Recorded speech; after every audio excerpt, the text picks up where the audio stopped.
अस्सलाम वालेकुम dear students. Hope so आप सब लोग खैरियत से होंगे। लास्ट लेक्चर में हमने बायो का चैप्टर नंबर 20 जो कि क्रोमोसोम और डीएनए था उसको फिनिश कर लिया था। और आज हम चैप्टर नंबर 21 सेल साइकिल को स्टार्ट करने जा रहे हैं। सबसे पहले हम ये देखते हैं कि सेल साइकिल किसे कहते हैं। एक सेल जो होता है वो एक सीक्वेंस ऑफ चेंजेस में जाता है। कौन सी sequence of changes? A period of growth, DNA replication followed by cell division. इस सीक्वेंस ऑफ चेंजेस को हम कहते हैं सेल साइकिल। इसको हम डिफाइन इस तरह करते हैं, a cell undergoes a sequence of changes which involves period of growth, replication of DNA followed by cell division. This sequence of changes is called cell cycle. Cell cycle की two main phases होती हैं, interphase and mitotic phase. It means cell cycle जो होता है वो two phases पर मुश्तमिल होता है, इंटरफेज और माइटोटिक फेज।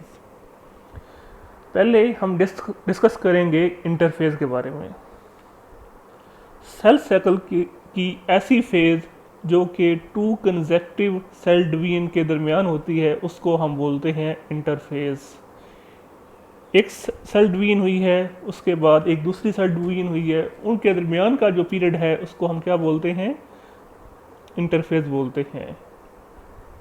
जो इंटरफेज को मिसलीडिंगली रेस्टिंग फेज भी कहा जाता है, हालांकि ये रेस्टिंग फेज नहीं होती, बिकॉज इसमें डिफरेंट बायोकेमिकल एक्टिविटीज़ हो रही होती हैं।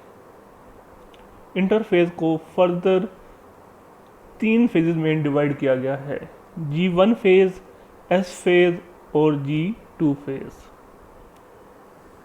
इस डायग्राम में आप देख रहे हैं कि जहाँ पे लिखा हुआ है फर्स्ट ग्रोथ फेज, इसको हम G1 फेज भी कहते हैं और इसका एक और नाम है गैप 1। इस फेज में ग्रोथ और नॉर्मल जो मेटाबॉलिक रोल जो हैं वो हो रहे होते हैं।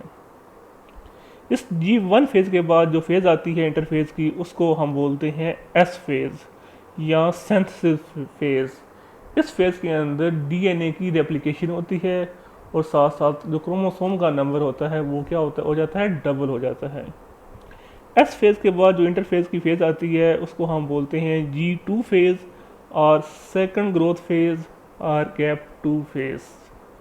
इसमें ग्रोथ होती है और सेल जो होता है वो अपने आप को प्रिपेयर करता है माइटोसिस के लिए। जैसे ही G2 फेज ख़त्म होती है तो उसके बाद M फेज स्टार्ट हो जाती है। M फेज को माइटोटिक फेज भी कहा जाता है या हम इसको डिवाइडिंग फेज भी कहते हैं। इस M फेज को 4 सब फेज में डिवाइड किया गया है, prophase, metaphase, anaphase and telophase. उसके बाद दोबारा फिर G1 जो फर्स्ट जो ग्रोथ है वो क्या हो जाती है, स्टार्ट हो जाती है। इंटरफेज की जो सबसे पहली फेज है उसको हम बोलते हैं G1 फेज और फर्स्ट ग्रोथ फेज और गैप 1 फेज। ये सेल साइकिल की ऐसी फेज है जो कि M फेज के फौरन बाद स्टार्ट हो जाती है। इस पीरियड के अंदर डिफरेंट मेटाबॉलिक एक्टिविटीज़ होती हैं जो कि ये हैं कि सेल जो होता है वो अपना साइज़ बढ़ा लेता है। इसके अलावा डिफरेंट तरह के एंजाइम सिंथेसाइज होते हैं G1 में फेज में। इसी तरह nitrogenous bases adenine, guanine, cytosine और थायमीन जो होती हैं वो एक्यूमुलेट होती हैं किस प्रोसेस के लिए? डीएनए की सिंथेसिस के लिए। G1 फेज के अंदर 3 डिफरेंट मेटाबॉलिक एक्टिविटीज जो हो रही होती हैं वो ये हैं कि cell grows in size, specific enzymes are synthesized and nitrogenous bases are accumulated for the DNA synthesis. और ये फेज माइटोटिक फेज के फौरन बाद स्टार्ट हो जाती है। नेक्स्ट फेज लिखी हुई है G0 फेज। ये सेल साइकिल की ऐसी फेज है जिसमें सेल साइकिल जो होता है वो अरेस्ट कर जाता है। आपकी बॉडी के तमाम सेल्स हर वक्त डिवाइड नहीं कर रहे होते, बल्कि कुछ सेल्स ऐसे होते हैं जो कि इस सेल साइकिल से एग्जिट कर जाते हैं और वो फर्दर डिवाइड नहीं करते। और ऐसी कंडीशन जो होती है वो रह सकती है, फ्यू डेज भी रह सकती है, कुछ हफ्ते भी रह सकती है और even life time of an organism भी रह सकती है, यानी कि वो सेल्स फर्दर डिवाइड नहीं करते। इसकी एग्जांपल है nerve cells and cells of islands. इसको हम बोलते हैं जी नॉट फेज, या हम कहते हैं ये एक ऐसी फेज़ है सेल साइकिल की जिसमें सेल साइकिल जो होता है वो अरेस्ट हो जाता है। ये फेज़ जैसे ही जी1 से जी नॉट फेज में के अंदर सेल साइकिल आ जाता है, इसका मतलब है कि वो सेल जो होते हैं वो सेल साइकिल को एग्जिट कर चुकी होते हैं। नेक्स्ट जो फेज़ है इंटरफेज की, उसको हम बोलते हैं एस फेज़। ये इंटरफेज की ऐसी फेज़ है जिसमें डीएनए की सिंथेसिस होती है और क्रोमोसोम का नंबर जो है वो डबल हो जाता है। ये फेज़ जी1 के फौरन बाद स्टार्ट हो जाती है। इसको हम बोलते हैं सिंथेसिस फेज़ और एस फेज़। एस फेज़ के बाद जो इंटरफेज की एक नेक्स्ट फेज़ आती है वो उसको हम बोलते हैं जी2 फेज़ और सेकंड ग्रोथ फेज़ और गैप 2 फेज़। ये इंटरफेज की ऐसी फेज़ है जिसमें एक जो सेल होता है वो अपने आप को प्रिपेयर करता है सेल डिवीजन के लिए। जी2 फेज़ के अंदर जो चेंजेस आती हैं एक सेल के अंदर वो ये हैं कि एनर्जी स्टोर हो जाती है क्रोमोसोम की मूवमेंट के लिए।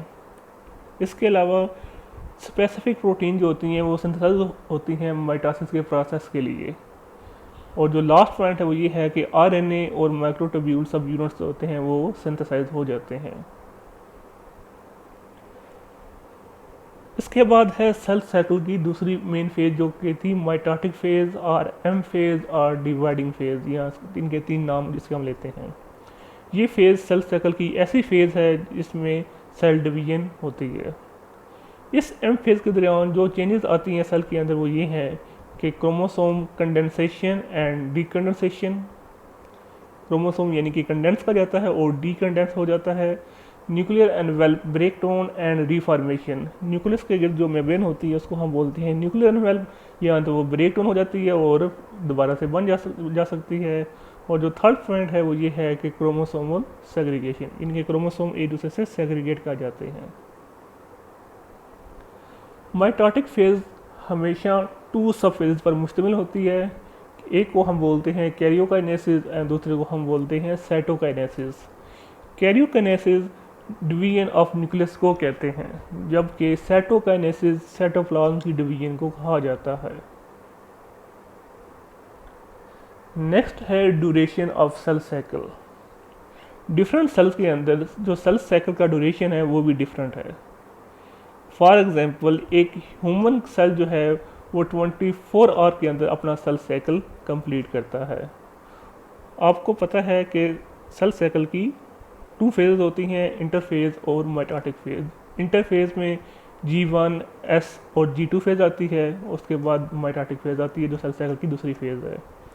तो इंटरफेज में जो G1 है वो सेल जो ह्यूमन सेल के अंदर वो 9 आवर्स लेती है, जबकि S फेज 10 आवर्स लेती है, जबकि G2 फेज 4.5 आवर लेती है। इंटरफेज यानी कि 23.5 आवर्स लेती है, जबकि माइटोटिक फेज़ या डिवाइडिंग फेज़ वो जस्ट 30 मिनट्स के अंदर कंप्लीट हो जाती है।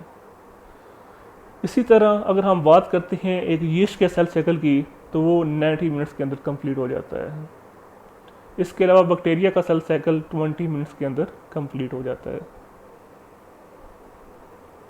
लास्ट में है इम्पॉर्टेंस ऑफ सेल साइकिल।